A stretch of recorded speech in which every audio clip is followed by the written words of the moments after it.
Hey everybody, I'm Dr. Todd for Live Lean RX, and today I'm going to talk to you about body composition. And when we talk about body composition, what we're really talking about is the proportion of fat versus fat-free mass in the body. And fat-free mass consists of muscle, bone, organs, all the things that aren't fat. And you've probably heard about ways to measure body composition in the past. There are skin calipers where you can pinch part of the skin and then you use some prediction equations based on that to measure body fat. You might have heard of underwater weighing, where you take an individual and dunk them in a tank and they exhale all their air and you measure how much they weigh underwater. You compare that to how much they weigh in the air and you can calculate the volume of the body. You then plug that into an equation to try and calculate body fat that way. It's a long process, it's a messy process. You may have heard of bioelectrical impedance, where you can pass an electrical charge through the body. That method is highly dependent on hydration level of the body. But what we do here at Live Lean is a DEXA scan. And a DEXA scan is what we feel to be the gold standard in body composition measurement. A very low energy X-ray is passed through the body, and those X-rays absorb at different rates depending on whether they're passing through fat or muscle.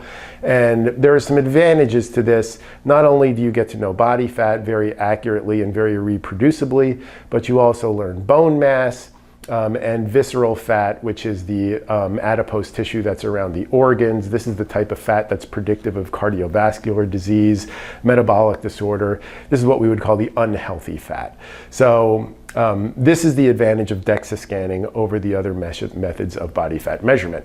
Well, why do we want to measure body fat? As opposed to just looking at weight. When most people undertake some type of exercise or diet program, they typically get on the scale and they think to themselves, okay, I want to see the number on the scale fall.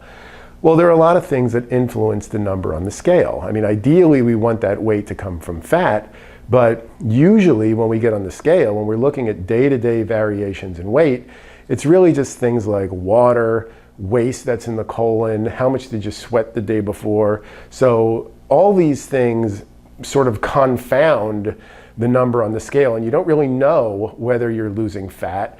Really what you're measuring is just the day-to-day fluctuations in body weight based on what you eat and drink. So it's not a very useful number in terms of measuring the effectiveness of your exercise program, and yet it's the most commonly used number. So we're going to give some examples here of why measuring body composition is so much more effective than just measuring body weight. So let's say we have a woman who's 135 pounds, and of that 135 pounds, 43 pounds of that is fat, 92 pounds of that is lean or fat-free mass, and that puts her at a body fat percentage of 32. So she's 32% fat. Now let's say she takes up a diet and exercise program, and let's say she gains 10 pounds of muscle, but also loses 10 pounds of fat. So her muscle mass goes from 92 to 102, so she increases 10 pounds of muscle, but she drops 10 pounds of fat, and now her fat goes to 33 pounds. Her weight stays at 135, right? Because she dropped 10 pounds of fat and increased 10 pounds of muscle. So if this woman does this for 3 months or 4 months and she's just getting on the scale, she might say, this program is ineffective at helping me lose weight. This program is ineffective at helping her lose weight. What this program is effective in is helping her lose fat and helping her gain muscle. And this new body fat percentage is now 24%. So she had an 8% drop in body fat, even though her weight stayed exactly the same. This woman's going to look like a different person at 24% fat compared to 32. So this is a very good situation to be in, but if we were just measuring weight, we would say that's ineffective. So let's look at a different example. Let's say we're taking that same woman, and instead of having a well-conceived program where she's eating properly and doing resistance training and some cardio, let's say now she's just going to do extreme calorie restriction. She's going to say, look, I'm just going to cut my calories. I know this is how I can lose weight. I've done it in the past. So she cuts her calories and she gets on a treadmill and just starts running every day. So she's doing a lot of aerobic exercise and she's not really fueling herself properly. And it results in weight loss.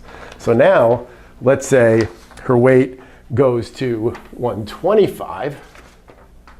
So her new weight is now 125, but let's say all of that weight comes from muscle, which is a typical response when you have extreme calorie restriction coupled with a lot of exercise. So now, if her lean mass goes to 82 and her fat mass stays exactly the same, she might initially be happy because she say, hey, look, this really worked. I lost 10 pounds. But what does that do to her percent fat? This drives her percent fat up. So now her percent fat is 34 instead of 32. So what is the problem with this? The problem with this is because she lost this 10 pounds of muscle, that's also going to drive down her metabolic rate.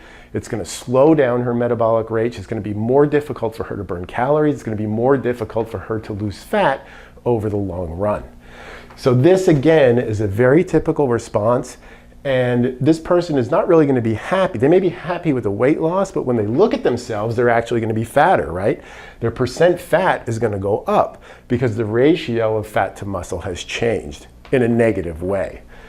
So this is the difference between measuring weight and measuring fat and muscle. So if we think about another example would be a guy, a 40-year-old guy who weighs 180 pounds, 10 years goes by, he may still weigh 180 pounds, but now at 50 years old, he probably lost about, I don't know, who knows, 5 to 10 pounds of muscle and replaced that with fat. So from a weight perspective, he may think, hey, I'm great, I'm the same way as I was 10 years ago, but in reality, he's probably fatter.